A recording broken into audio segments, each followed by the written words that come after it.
Hello students, पिछली class में हम लोग डिस्कस कर रहे थे कि जो रेजोनेटिंग स्ट्रक्चर्स होते हैं वो कितने टाइप से हम क्लासिफाई कर सकते हैं या उन्हें पहचान कैसे सकते हैं। Today we are going to discuss जो भी रेजोनेटिंग स्ट्रक्चर्स होते हैं उनको हम दो टाइप से क्लासिफाई करते हैं।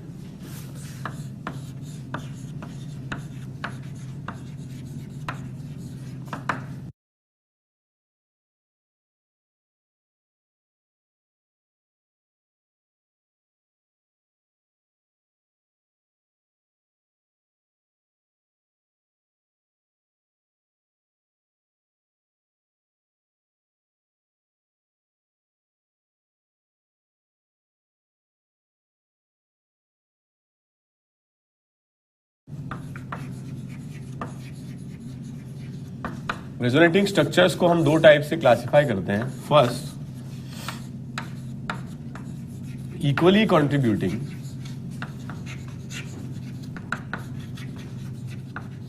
And unequally contributing.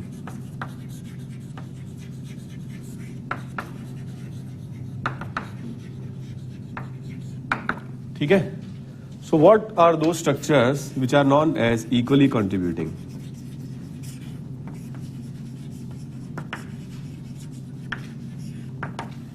बताइए। जैसे फॉर एग्जांपल अगर हम रेजोनेटिंग स्ट्रक्चर बनाते हैं इस एनायन का, कार्बोक्सिलेट एनायन का, तो आप देखोगे इसमें जो डबल बॉन्ड है, यहां पर सिंगल बॉन्ड है और यहां पर क्या है, lone pair. This is case B type of resonance. तो अगर अपन देखें इसमें जो दूसरा हम आर एस बनाते हैं उसमें लोन पेयर कन्वर्ट होता है पाई बॉन्ड में और पाई बॉन्ड कन्वर्ट होता है लोन पेयर में। तो ये इसका दूसरा रेजोनेटिंग स्ट्रक्चर हम इस तरीके से बना सकते हैं।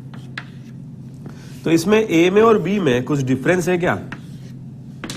Is there any difference between A and B? Both the structures are exactly identical. दोनों की एनर्जी, स्टेबिलिटी, सब कुछ क्या है, सेम है। यस और नो? ऐसे स्ट्रक्चर्स क्या कहलाते हैं? Equally contributing. दोनों का जो परसेंटेज होगा वो क्या होगा, बराबर बराबर होगा, या क्या होगा, 50-50 होगा। पढ़ाया नहीं था ना मैंने? ये पढ़ाया था। लेकिन ऐसे स्ट्रक्चर्स जो अनइक्वल होते हैं या डिफरेंट स्ट्रक्चर्स होते हैं,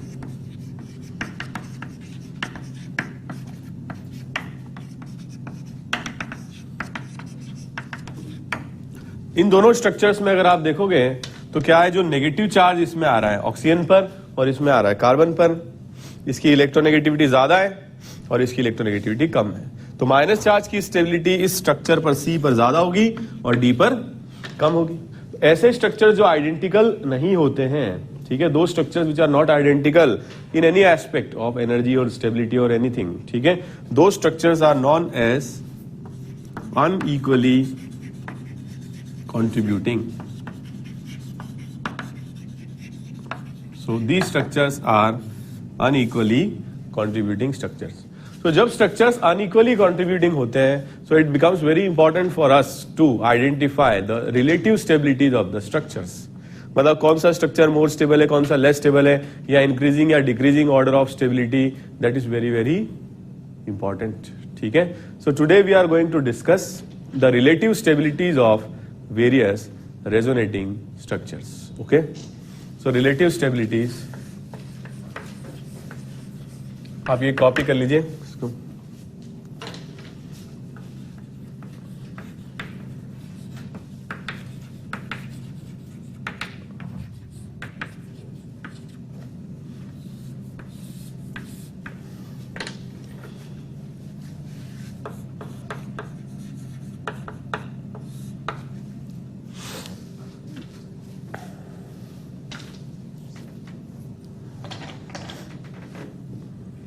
ओके, तो कुछ बेसिक रूल्स हैं जिसके बेसिस पर हम relative stabilities of resonating structures define करते हैं। ठीक है, रूल नंबर 1 इज, जब भी बॉन्ड फॉर्म होता है, बॉन्ड फॉर्मेशन से हमेशा एनर्जी रिलीज होती है और बॉन्ड क्लीवेज से हमेशा एनर्जी अब्सॉर्ब होती है। तो जब भी बॉन्ड फॉर्म होता है तो एनर्जी रिलीज होती है और स्टेबिलिटी बढ़ती है। ठीक है, तो वी कैन से दैट सबसे पहले आपको जो भी स्ट्रक्चर्स हैं, you count number of what, pi bonds. Number of pi bonds count कर लीजिए सारे स्ट्रक्चर्स में। रिलेटिव स्टेबिलिटी या stability of these resonating structures will be directly proportional to number of what pi bonds. तो जिसमें pi bond ज्यादा होंगे उसकी स्टेबिलिटी ज्यादा होगी। ठीक है, जैसे फॉर एग्जांपल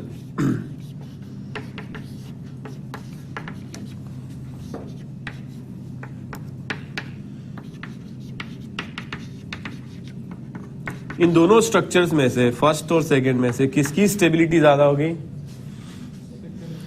सेकंड की। क्यों? क्योंकि इसमें एक पाई बॉन्ड एक्स्ट्रा है। ठीक है, इसमें कम है। बहुत सारे स्टूडेंट ऐसे कंफ्यूज होते हैं, यार प्लस चार्ज ऊपर आ रहा है तो वो तो मोर इलेक्ट्रोनेगेटिव। ऐसा नहीं है। सबसे पहले आप क्या देखोगे? पाई बॉन्ड काउंट कर लीजिए। पाई बॉन्ड बनाना, एनर्जी रिलीज हुई। एनर्जी रिलीज मतलब स्टेबिलिटी इंक्रीज होगी। ठीक है, तो इन दोनों स्ट्रक्चर्स में से सेकंड की स्टेबिलिटी फर्स्ट से ज्यादा होगी। ठीक है, कुछ और क्वेश्चन दे रहा हूं, करें आप लोग, इसको नोट कर लीजिए।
ओके, इनमें बताइए इन दोनों में से किसकी स्टेबिलिटी ज्यादा होगी? ए की या बी की? बी की। वाई? पाई बॉन्ड ज्यादा है। इन दोनों में से? ठीक है, इसमें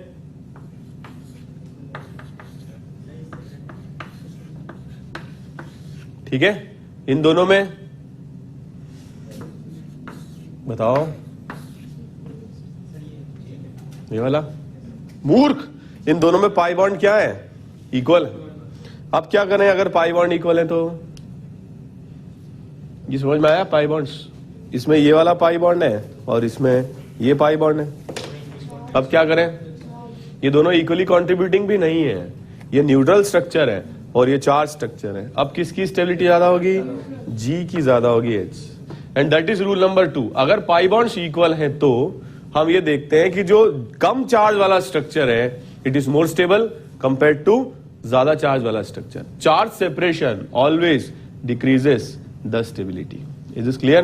तो इसमें क्या न्यूट्रल है, this is neutral and this is charge. तो इसमें फॉर्मल चार्ज आ रहा है प्लस और माइनस। ठीक है, so second rule is if the pi bonds are equal, okay, if pi bonds are equal, then rule number 2 states charge separation decreases stability. What we can say is stability is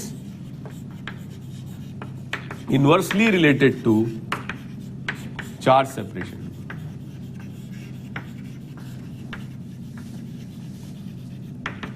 ठीक है, note कर लीजिए।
Okay, इनमें आपको molecules में relative stability बतानी है। ये बताइए कि इसमें क्वेश्चन नंबर 1 में दोनों मॉलिक्यूल्स में से ज्यादा स्टेबल मॉलिक्यूल कौन सा है, ए या बी? ए, वाई? पाई बॉन्ड ज्यादा है, ठीक है, तो ए की स्टेबिलिटी बी से ज्यादा है। सेकेंड क्वेश्चन में सबसे ज्यादा स्टेबल कौन सा है इसमें? बी, क्योंकि ए में 2 पाई बॉन्ड है, सी में भी 2 पाई बॉन्ड है, लेकिन बी में क्या है? 3 पाई बॉन्ड है, तो बी की स्टेबिलिटी सबसे ज्यादा है। उसके बाद ए और सी में से बताओ, दोनों में 2-2 पाई है। A, why? Only 1 charge, plus charge, इसमें 2 प्लस चार्ज है और 1 माइनस है, so A will be more stable compared to C, because charge separation always decreases stability. ठीक है, कॉपी कर लीजिए।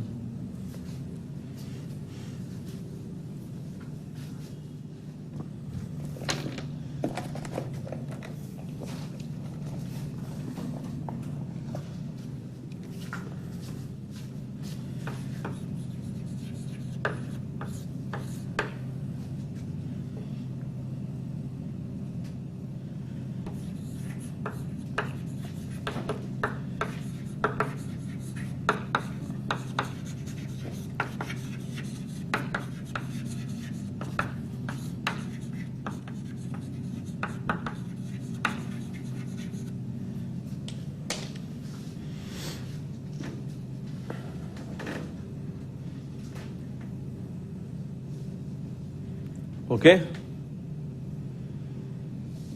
ठीक है, लिख लिया सबने?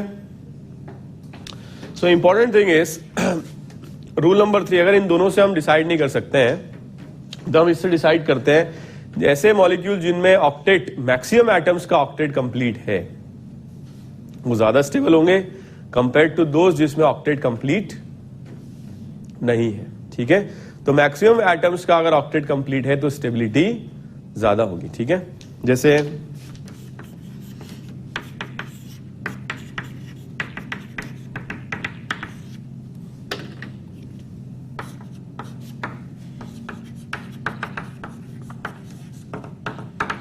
इन दोनों स्ट्रक्चर्स में बताइए किसकी स्टेबिलिटी ज्यादा होगी, ए की या बी की? बताएं।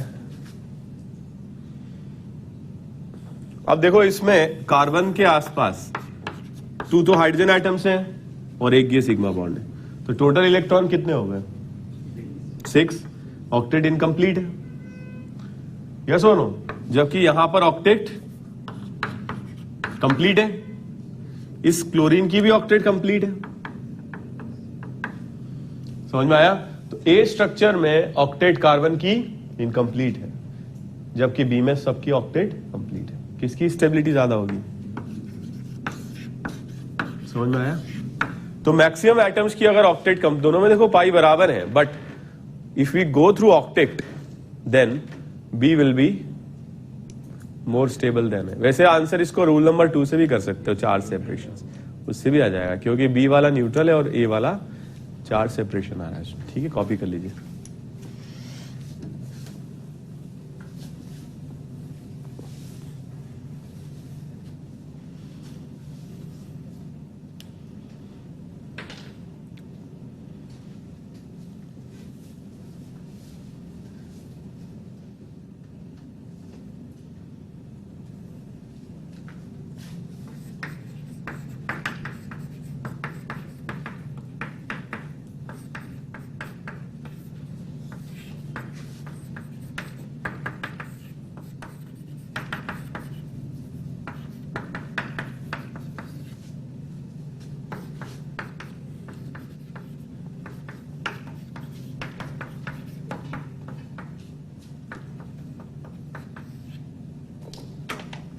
अब बताओ, ए में, बी में और सी में रिलेटिव स्टेबिलिटी क्या होगी?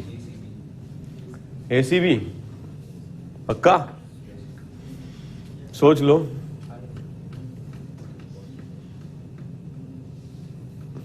सबसे ज्यादा स्टेबल कौन सा होगा? ए होगा। क्यों?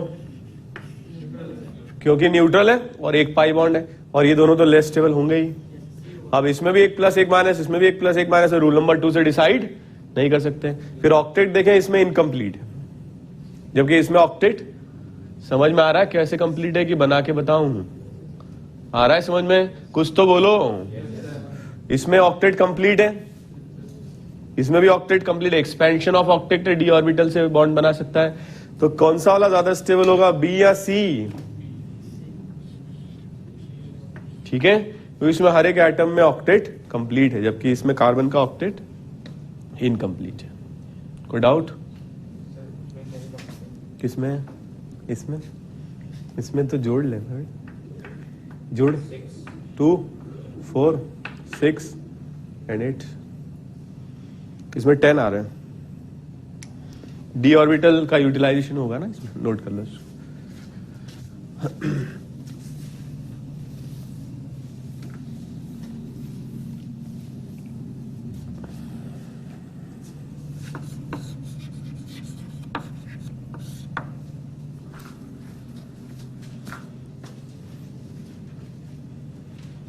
ओके, ठीक है, लिख लिया?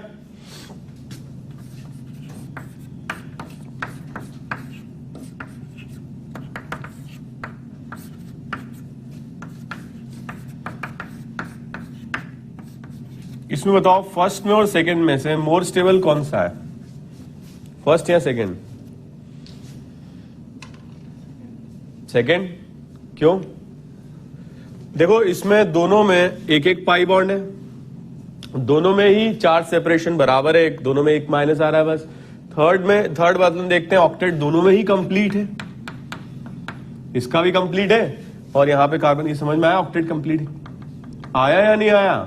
आया। ठीक है, तो इन दोनों में से स्टेबिलिटी कैसे डिसाइड करेंगे? देखो, जो चार्ज है माइनस, वो यहां ऑक्सीजन पर है, यहां कार्बन पर। तो negative charge more electronegative atom पर ज्यादा स्टेबल होगा और positive charge less electronegative atom पर ज्यादा स्टेबल होगा। ठीक है, जैसे अगर हम देखें, नेगेटिव चार्ज इस पर O पर मोर स्टेबल होगा कंपेयर टू व्हाट? कार्बन। ठीक है, so rule number 4 states negative charge is more stable on more electronegative atom.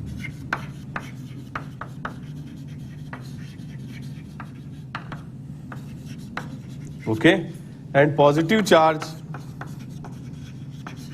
is more stable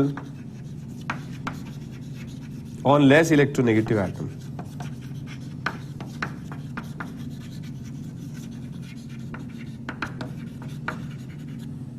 Okay, कोई डाउट? तो इस तरीके से सेकंड की स्टेबिलिटी फर्स्ट से ज्यादा होगी। कॉपी कर लीजिए।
ओके, ये क्वेश्चंस अटेम्प्ट करें। रिलेटिव स्टेबिलिटी बताएं रेजोनेटिंग स्ट्रक्चर्स की।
हो गया।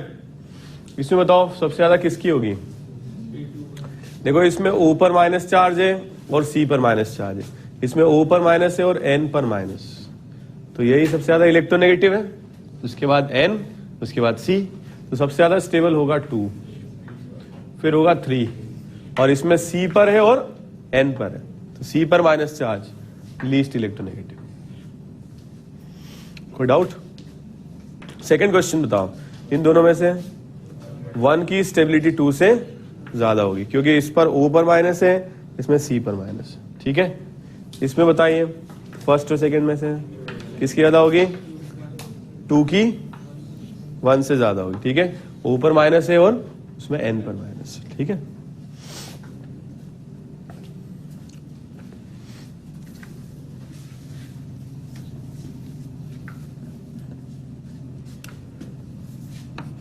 रूल नंबर 5, ये सारे अगर रूल्स फेल हो जाए, पाई बॉन्ड सेम हो और चार्जेस सेम हो और इलेक्ट्रोनेगेटिविटी सेम हो, ठीक है, तो और क्या सेम हो? चार्ज सेपरेशन सेम हो, तो फिर हम लगाते हैं इस तरीके से, जो ऑपोजिट चार्जेस होंगे वो जितने क्लोज होंगे उतनी स्टेबिलिटी ज्यादा होगी, और जो लाइक चार्जेस होंगे वो जितने दूर होंगे उतनी स्टेबिलिटी ज्यादा होगी। मतलब ऑपोजिट चार्जेस एक दूसरे को अट्रैक्ट करेंगे तो क्लोज रहेंगे, लाइक चार्जेस जितने दूर होंगे उतनी स्टेबिलिटी ज्यादा होगी क्योंकि रिपेल करेंगे। जैसे बहुत सिंपल है,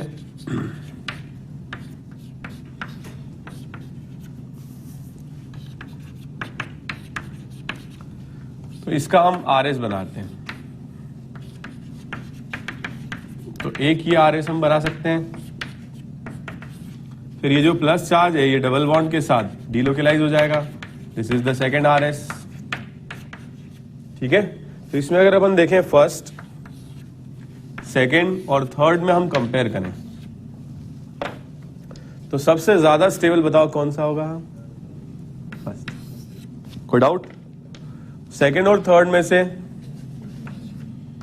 बताओ। अब देखो इस पे पाई बॉन्ड सेम है, रूल नंबर 1 से डिसाइड नहीं कर सकते। चार्ज सेपरेशन सेम है, 1 plus 1 minus 1 plus 1 minus, rule number 2 से भी डिसाइड नहीं कर सकते। Rule number 3 octet, octet carbon का, इसमें भी इनकम्प्लीट है, इसमें भी इनकम्प्लीट, ठीक है, उससे भी नहीं कर सकते। Rule number 4 more electronegative item is oxygen, उस पे दोनों में माइनस आ रहा है, ठीक है, और लेस इलेक्ट्रोनेगेटिव कार्बन पे प्लस आ रहा है, इसमें भी डिसाइड नहीं कर सकते। तो फिर किससे डिसाइड करें? ऑपोजिट चार्ज इसमें क्लोज है और इसमें दूर दूर, तो क्लोजर अगर होंगे ऑपोजिट चार्जेस तो स्टेबिलिटी ज्यादा होगी, और लाइक चार्जेस अगर है, सिमिलर चार्जेस है, तो जितना दूर होंगे उतनी स्टेबिलिटी ज्यादा होगी। समझ में आया? So opposite charges are more stable,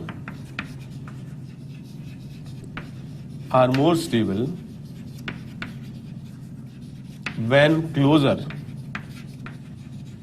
so when they are closer, and like charges are more stable when separated। ठीक है, नोट कर लीजिए।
ओके, बताएं इनकी रिलेटिव स्टेबिलिटी।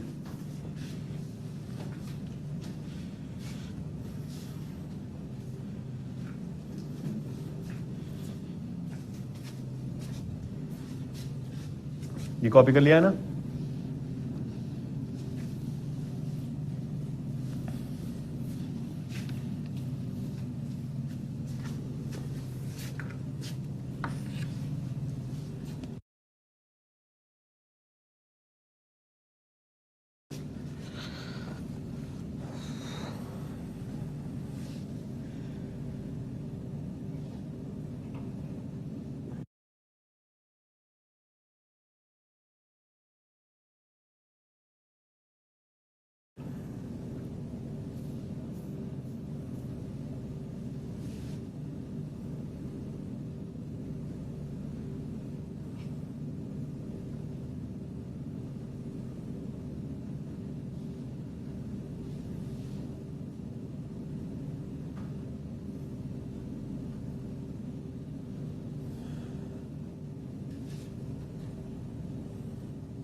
Okay, done.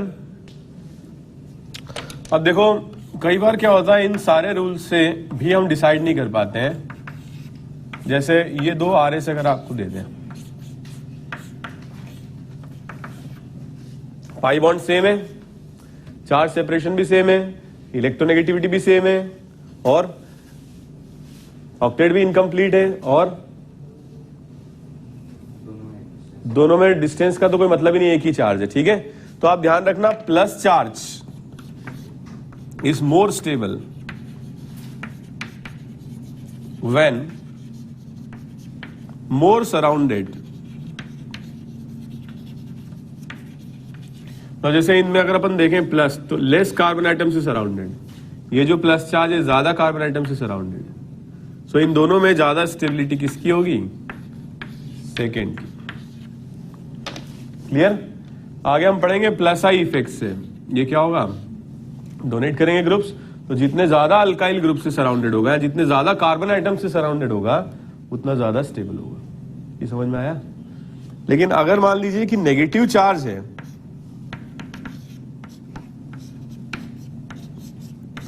तब कैसे डिसाइड करेंगे? जितना कम से सराउंडेड होगा। So minus charge, minus is more stable when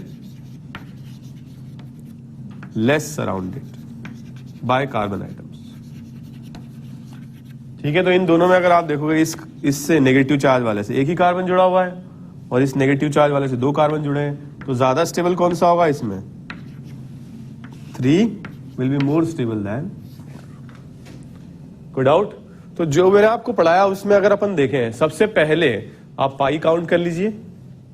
पाई अगर सेम है तो आप क्या चेक करोगे? Charge separation. चार्ज सेपरेशन अगर सेम है तो ऑक्टेट देख लीजिए। ऑक्टेट अगर सेम है तो इलेक्ट्रोनेगेटिविटी देख लीजिए। इलेक्ट्रोनेगेटिविटी अगर सेम है तो ऑपोजिट चार्जेस जितना क्लोज है उतना ज्यादा स्टेबल, और लाइक चार्जेस जितना दूर है उतना ज्यादा स्टेबल। और अगर ये सब भी नहीं है तो प्लस चार्ज अगर आ रहा है तो ज्यादा आइटम से सराउंडेड होगा तो स्टेबल होगा, और माइनस चार्ज अगर आ रहा है तो लेस कार्बन आइटम से सराउंडेड होगा तो स्टेबल होगा। समझ में आया? सब लोगों के पास डीपीपी है, जो ऑनलाइन पढ़ रहे हैं वो डाउनलोड कर सकते हैं। डीपीपी आप जीओसी की निकाल लीजिए, कॉन्सेप्चुअल इंप्रूवमेंट ऑफ जीओसी। उसमें 1 नंबर की डीपीपी मैंने पिछली क्लास में होमवर्क दी थी आप लोगों को, हाइब्रिड बनाने के लिए दिया था। तो 2 नंबर की डीपीपी सब लोग निकाल लीजिए और अभी अटेम्प्ट करें। Okay, completed. स्टार्ट करते हैं डीपीपी नंबर 2। क्वेश्चन नंबर 1 हो गया हुआ है, तो सबसे कौन सा ज्यादा स्टेबल है? ए। ठीक है, चार्ज सेपरेशन आ रहा है बी में। Okay,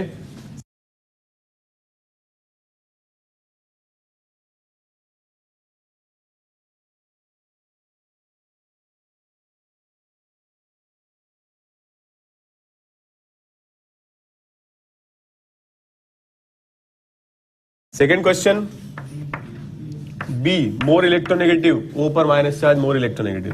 third question, B nitrogen पर माइनस चार्ज ज्यादा स्टेबल है compare to carbon atom. Fourth question, B, ठीक है।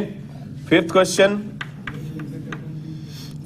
में देखो ए सबसे ज्यादा स्टेबल है, न्यूट्रल है और 2 पाई बॉन्ड्स हैं, और बी और सी में भी 2 पाई बॉन्ड्स हैं, मगर चार्ज सेपरेशन है। बी में अगर देखें तो ओ पर आ रहा है माइनस चार्ज, ओके, और सी में आ रहा है किस पर, एन पर आ रहा है। तो सॉरी, इसमें बी पर आ रहा है माइनस चार्ज और इसमें सी में आ रहा है एन पर, ठीक है, लेस स्टेबल हो जाएगा। Question number 6, A is more than B because of charge separation, ठीक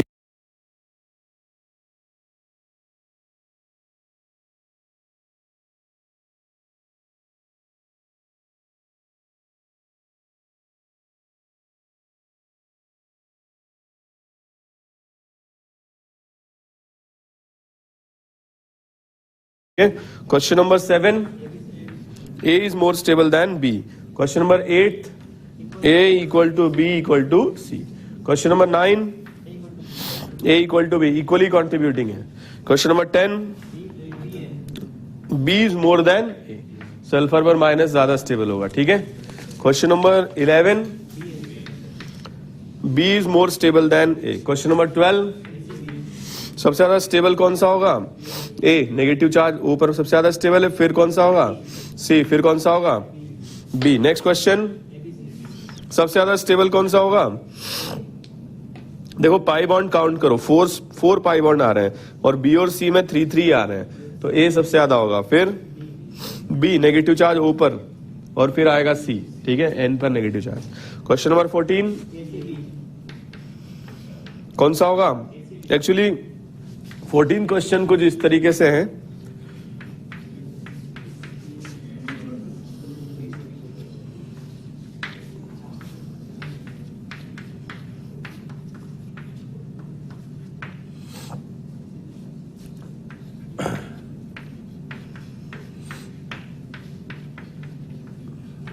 ठीक है।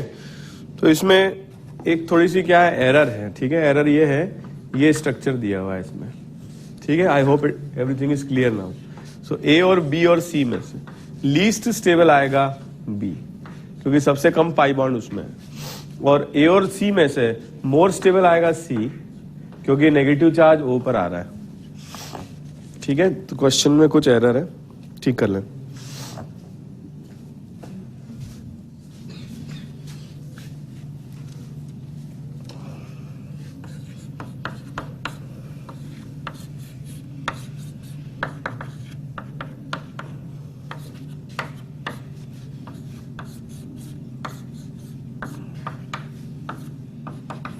इन दोनों में बताओ क्या होगा, be more than A. 16th क्या आएगा, A is more than B. 17th B is more than A, O पर नेगेटिव है उसमें, सी पर नेगेटिव है, ठीक है। क्वेश्चन नंबर 18, बताओ, A is more than B, plus charge carbon पर ज्यादा स्टेबल है compare to nitrogen. Okay, question number 19, सबसे ज्यादा स्टेबल होगा बी, फिर होगा सी, फिर होगा ए। कोई डाउट? डीपीपी नंबर 3 आप लोग कर लीजिएगा, ठीक है। कोई डाउट हो तो मैं नेक्स्ट क्लास में बता दूंगा। आगे हम स्टार्ट कर देते हैं, ठीक है।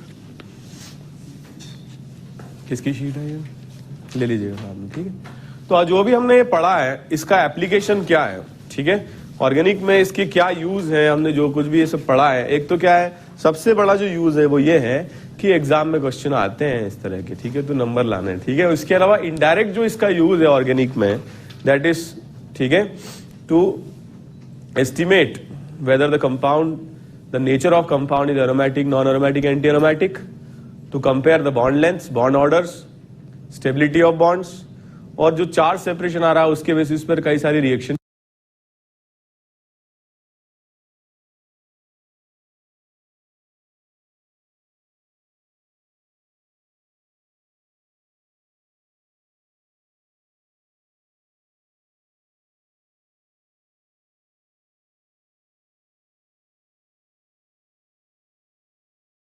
के मैकेनिज्म भी एक्सप्लेन किए जाते हैं, ठीक है। So let's start with the application of resonance.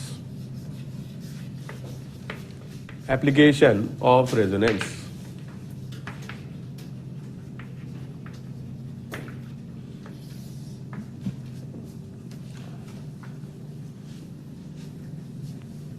So if we start with the application of resonance, सबसे पहला एप्लीकेशन जो है that is the nature of compounds, ठीक है। They can be aromatic, non aromatic, और they can be anti aromatic.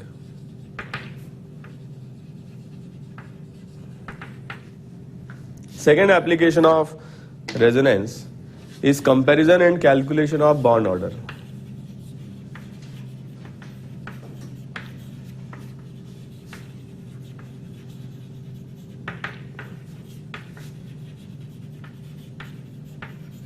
Third application of resonance is plus M effect, explanation of plus M effect and minus M effect. ठीक है। Fourth application of resonance is comparison of resonance energy.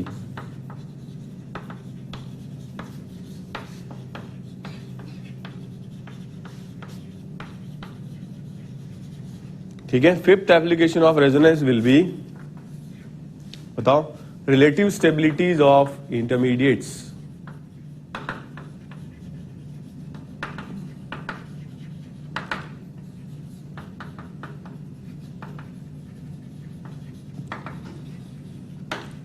Okay और इसके basis पर हम आगे rate of reaction ये सब explain करेंगे, ठीक है।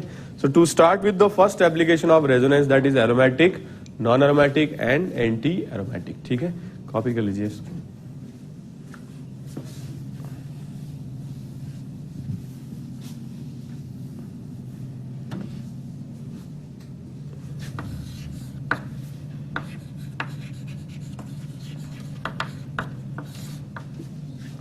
एरोमेटिक कंपाउंड्स क्या होते हैं? What are aromatic compounds? कभी सुना तो होगा, क्या होते हैं? सुना है एरोमेटिक? एक स्टूडेंट बोल रहा था सर सुगंध, खुशबू होती है एरोमा, पहचानोगे कैसे एरोमेटिक कंपाउंड्स? एग्जाम में आ जाएगा तो ऐसे नहीं कर सकते, ठीक है। Aromatic compounds are extra stable type of compounds, extra stable compounds, ठीक है। And they are stabilized because of molecular orbital theory, ठीक है। हाँ, पहचानोगे कैसे? साइक्लिक होने चाहिए, प्लेनर होने चाहिए और कॉन्जुगेटेड होने चाहिए, ठीक है। और cyclic, planar, conjugated and they should contain 4n+2 pi electrons where n can be an integer 0, 1, 2 कुछ भी हो सकता है। मतलब जैसे अगर 0 है the value will be 2 pi electrons in conjugation, 1 है तो क्या होगा 6 pi electrons in conjugation, 2 है तो क्या होगा 10 pi electrons in conjugation, ठीक है। इसके बाद 14 pi electrons in conjugation, ठीक है। तो इस तरीके के अगर मॉलिक्यूल्स हैं जो साइक्लिक है, प्लेनर है, कॉन्जुगेटेड है और इस तरह से इलेक्ट्रॉन्स हैं, तो उन्हें हम क्या बोलते हैं? एरोमेटिक। और इस रूल को हम क्या बोलते हैं? हकल्स। सुना तो होगा हकल्स रूल, ठीक है। हकल्स रूल, ओके, नोट कर लीजिए। एक बार क्या हुआ, ऐसे दो हकले थे, आपस में लड़ रहे थे, पागल साले, एक दूंगा खींच के, गुत्तम गुत्ता हो गए साले, सुअर गुत्तम गुत्ता हो गए। तो वहां पे क्या ट्रैफिक जाम हो गया, तो पुलिस वाला आया, सफेद पुलिस, उसने क्या करा, पीछे डंडे मारे, भगा दिया, आगे चले गए। हरामी, तो गाली दिया, तुझे नहीं दिया, उसको दिया, यहां क्यों दिया? वही दी थी, निकली है। अब करो हकल्स रूल। फिर बोला आगे कहाँ रहते हो? सामने। जल्दी कैसे निकला? पास में है ना इसलिए। ओके अब करो।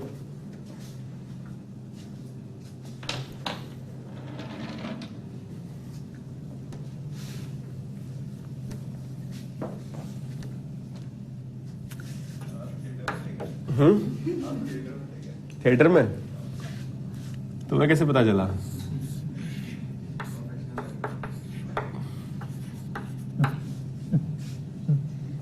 मार खाएगा।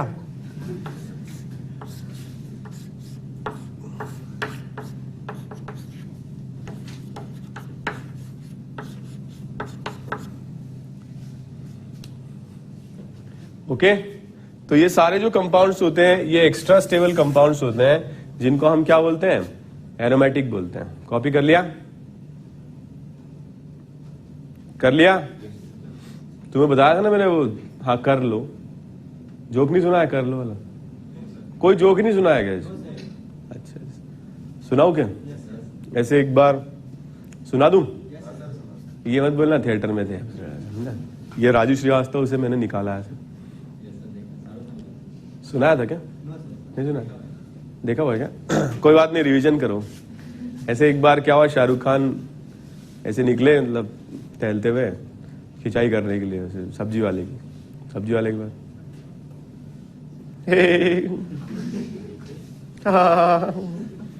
वो सब्जी वाले ने कहा हाँ कर लो भाई साहब कर लो, ये सब करते होगे, बड़े आदमी हो, कुछ भी बोलने से पहले ये सब करते होगे। आम की तरफ देखा, ये क्या है, क्या है ये? तो साहब ये आम है, हाफूज आम है साहब, बहुत मीठा होता है। ये आम नहीं है, ये तो अमिया है, हमारे दिल्ली में इतने बड़े बड़े आम होते हैं। समझ गया वो। फिर उसने तरबूज की तरफ देखा, ये क्या है? साहब ये अंगूर है साहब, ये कच्चा साहब, ये पका नहीं साहब, ये साहब ये पक जाता साहब, एक एक अंगूर साहब एक एक ट्रक में जाता है साहब। और साहब ये पूरे ईटूस के बच्चे उसमें स्ट्रॉ घुसड़ के एक साथ जूस पीते हैं साहब। ये ऑनलाइन के स्टूडेंट्स को साहब फ्री में भेजा जाता है साहब, और एक अंगूर भेजने के लिए साहब एक ट्रक लगता है साहब। तो अब मत बोलना, समझे? नहीं बोलोगे ना तो समझ में आ गया आप लोगों को? इसको तो एक्सप्लेन नहीं करवाओगे? मिटा दूं? मैं कह रहा था एरोमेटिक कंपाउंड जो होते हैं हाईली स्टेबल होते हैं। अब हम ऐसे कंपाउंड देखते हैं जो क्या हाईली अनस्टेबल हैं, उनको हम क्या बोलते हैं? Anti aromatic. Anti aromatic compounds क्या होते हैं? एक्स्ट्रा अनस्टेबल कंपाउंड्स होते हैं, एक्स्ट्रा अनस्टेबल।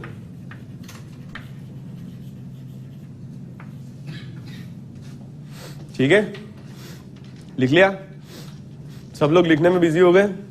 हाँ कर लो। तो एक्स्ट्रा अनस्टेबल होते हैं। इस तरह के जो कंपाउंड से पहचानोगे कैसे? साइक्लिक, ओके, क्या होने चाहिए? प्लेनर, क्या होने चाहिए? कॉन्जुगेटेड। और पाई इलेक्ट्रॉन्स कितने होंगे उनमें? 4n pi electron.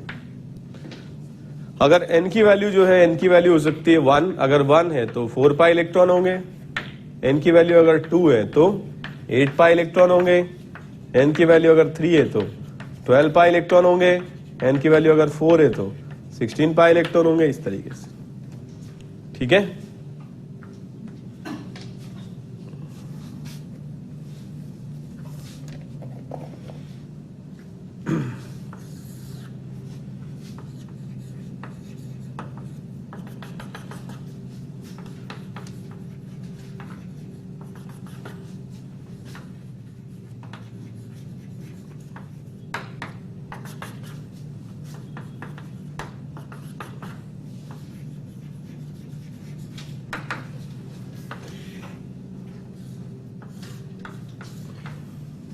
ओके, इनमें बताइए आप कि क्या होगा? है क्वेश्चन भी? नहीं, क्वेश्चन नोट डाउन नहीं करना है, सिर्फ देख देख के इसको खुश होना है। मूर्ख ये भी तो लिखेगा। हाँ कर लो, नोट कर लो। एक कैमरा खरीद ले तू तो, और यहाँ पे पूरा वो हो जा गंजा, और यहाँ कट लगा ले और फोटो खींचता जा इसके। और इधर लिख, इधर एरोमेटिक, इधर एंटी एरोमेटिक, इधर नॉन एरोमेटिक, इधर लिख जीओसी, इधर ऑप्टिक्स, और फिर पूरे मार्केट में घूम ऐसे। ठीक है, ऑटो वाले से पूछ मुझे कहाँ जाना, मेरा घर कहाँ है बताओ मुझे। है शुरू में जैसे तू आया था वैसे ही अब हो गया वापस। पहन के क्या आया तुम क्लास में? मिनी स्कर्ट है, क्या है ये? कंफर्टेबल लगता है कैसे? ओके, करें इसको, हटा दें।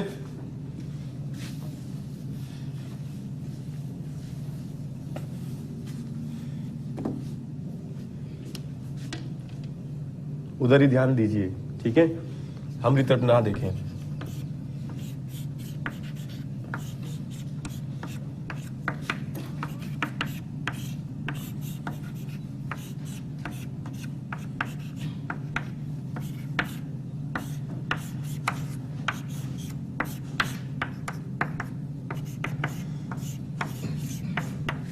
ओके, स्टार्ट करें।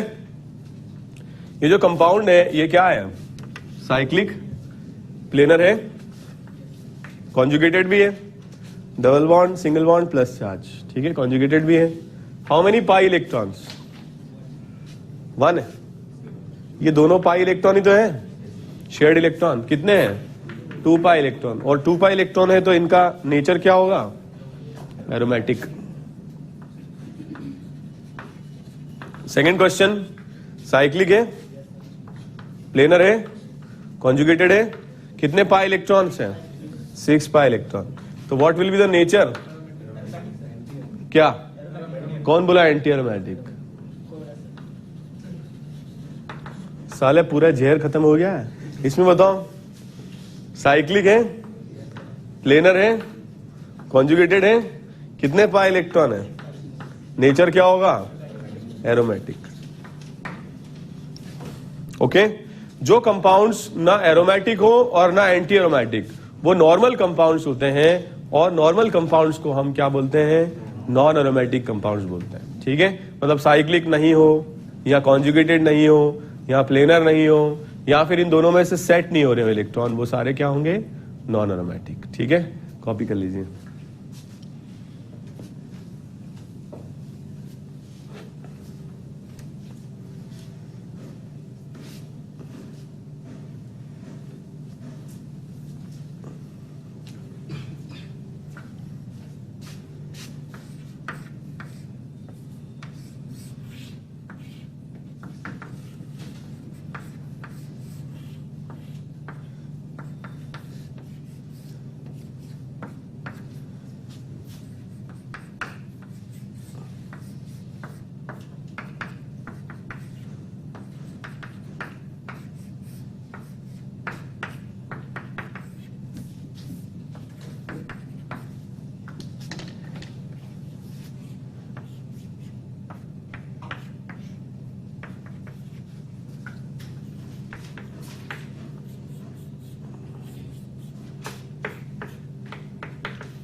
Okay, so you have to complete these questions anyhow. Complete this question. Completed?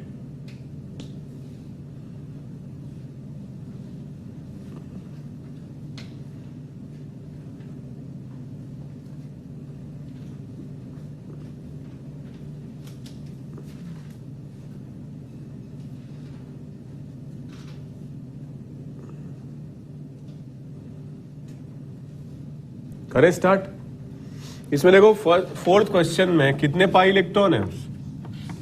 6 pi electron. Nature क्या होगा इसका?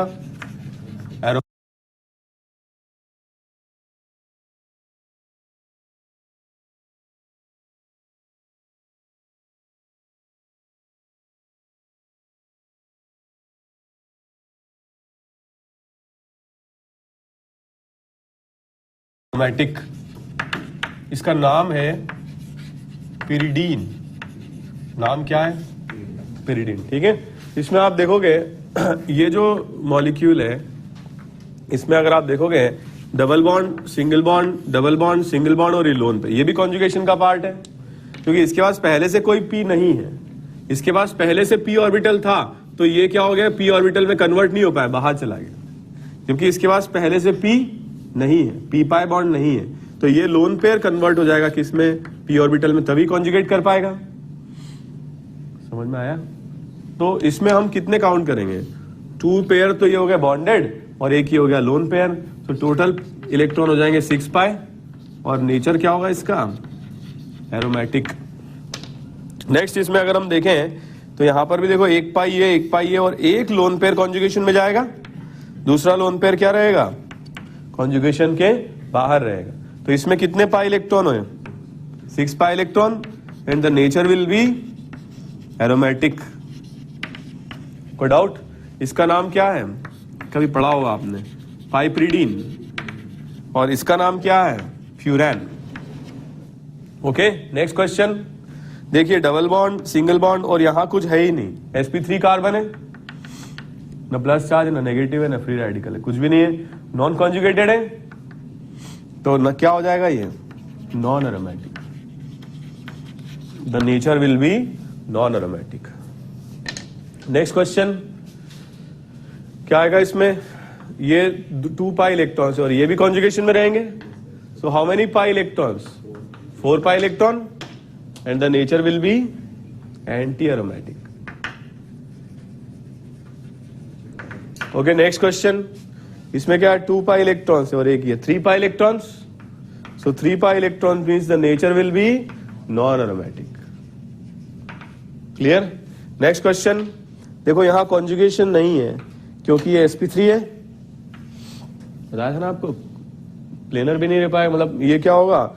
इसकी वजह से कॉन्जुगेशन ब्रेक हो जाएगा, sp3 है, कोई p ऑर्बिटल वेकेंट नहीं होगा, तो हम डायरेक्ट लिख सकते हैं इसको नॉन एरोमेटिक। कोई डाउट? सारे आइटम्स कॉन्जुगेशन में होने चाहिए। ठीक है, साइक्लिक में प्रेजेंट सारे आइटम्स कॉन्जुगेशन में होने चाहिए। इसमें बताइए 4 पाई इलेक्ट्रॉन, 2 ये 2 और यहां पे कुछ है नहीं, वेकेंट है, तो नेचर क्या होगा इसका? Anti aromatic. कोई doubt? Next question. So 2 + 2 this and 2 this क्या होगा? 6 पाई इलेक्ट्रॉन, तो नेचर क्या होगा इसका? एरोमेटिक। इसमें बताइए 2 + 2 + 2 कितने होंगे? 6 पाई इलेक्ट्रॉन, नेचर क्या होगा इसका? एरोमेटिक। ओके, नेक्स्ट क्वेश्चन क्या होंगे? 2 + 2 4 + 2 6 + 2 8 8 पाई इलेक्ट्रॉन, तो नेचर क्या होगा इसका? Anti aromatic. कोई डाउट? 15th यहां पर क्या है? कॉन्जुगेशन ब्रेक हो रहा है, क्या है? 6 पाई इलेक्ट्रॉन, तो नेचर क्या होगा इसका? Aromatic, non aromatic. भाई साहब कॉन्जुगेशन नहीं है, वैसे भी नॉन एरोमेटिक बोल सकते हैं इसको। कोई doubt? Next question, non aromatic.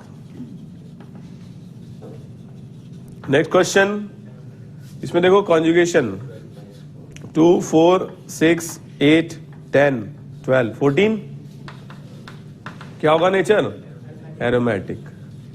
Next question 2 4 और ये 2 इलेक्ट्रॉन काउंट करेंगे, मतलब एक तो क्या होगा, इस एक तो पी वो होगा जो इसके पैरेलल होगा, उसको काउंट करेंगे, दूसरे पी को हम काउंट नहीं करेंगे। ठीक है, तो कितने पाई इलेक्ट्रॉन होंगे?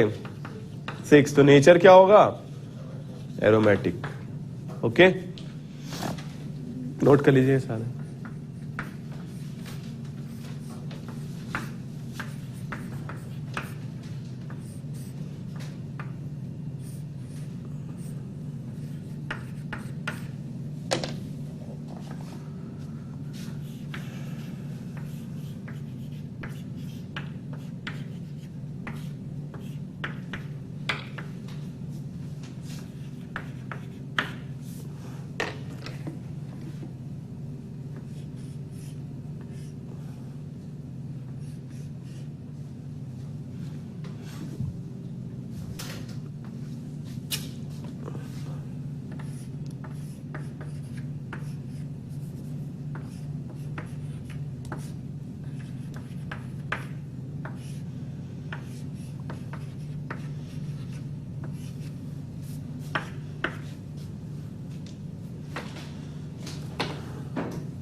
ओके, स्टार्ट करें।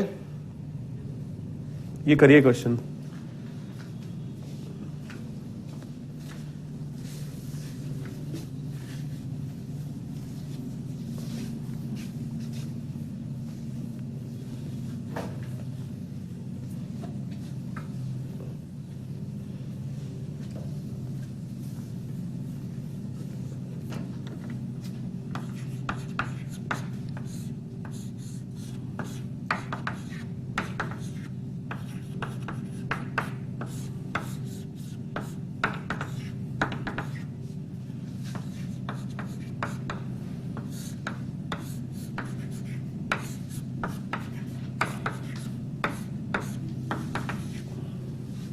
ओके, स्टार्ट करें।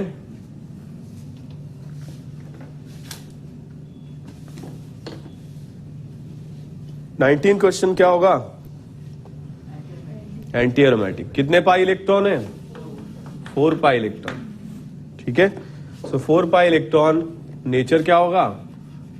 Anti aromatic.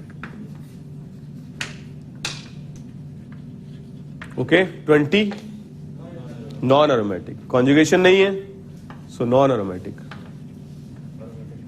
नेक्स्ट क्वेश्चन देखो, इस लोन पेयर को, ये तो बाहर रहेगा, हम काउंट नहीं करेंगे क्योंकि ऑलरेडी इसके पास पी ऑर्बिटल है, और इस लोन पेयर को हम काउंट करेंगे क्योंकि इसके पास पहले से कोई पाई बॉन्ड नहीं है। सो कितने हो जाएंगे इसमें? 6 पाई इलेक्ट्रॉन। कौन कौन से हैं? This plus this plus this. Nature क्या हो जाएगा इसका? एरोमेटिक।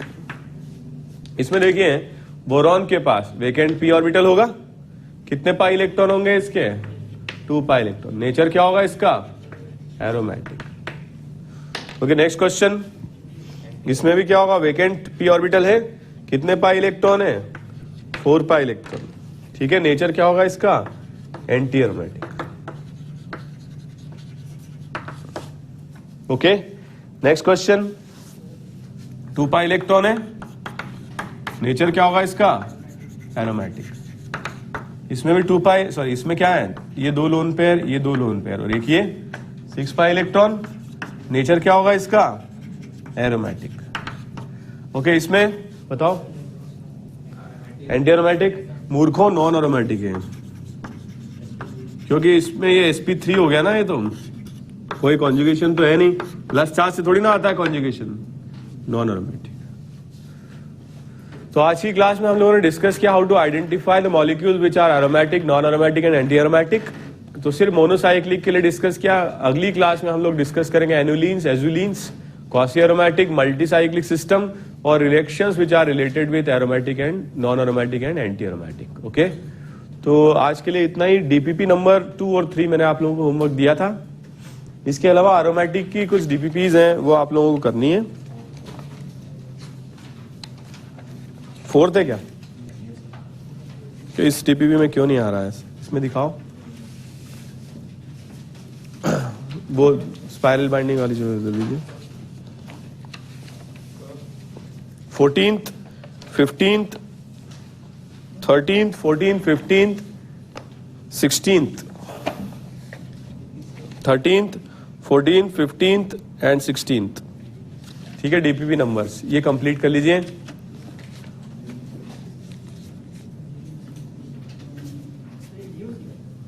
जीओसी का, ठीक है। और कुछ डीपीपीज में, लाओ इधर दो, कुछ डीपीपीज में सीक्वेंस अलग है। ऑनलाइन में जो सीक्वेंस है वो मैं आपको बता देता हूं। तो sequence is 4th, 5th, 6th and 7th। ये आप लोग जो ऑनलाइन स्टूडेंट्स पढ़ रहे हैं वो कंप्लीट कर लीजिए। आंसर्स आप लोगों के पास में है, ठीक है। कोई और प्रॉब्लम हो तो आप क्वेश्चन पोस्ट कर सकते हो और आप लोग पूछ सकते हो, ठीक है। Thank you very much.